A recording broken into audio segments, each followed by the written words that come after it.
First, start off heating up your water. Now you need to go ahead and make your tea. I tried loose leaf tea and also used some chai tea in the second one that was in bags.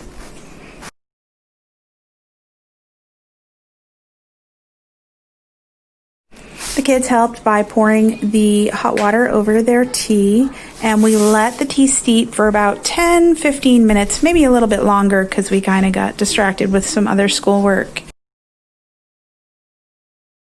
Go ahead and pour your cooled tea over your paper. We place the paper inside some old cookie sheets and just kind of swish it around and make sure they all are soaked.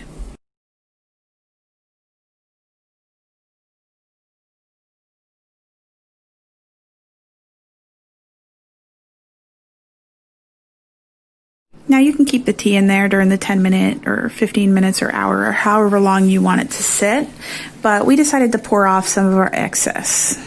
Now we let it sit for about 60 minutes just to let the tea soak in a little bit.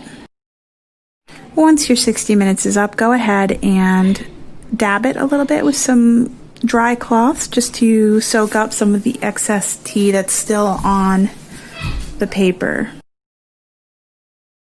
You can let it dry on its own for 1 to 2 days, or you can use a hairdryer to go ahead and dry it a little faster.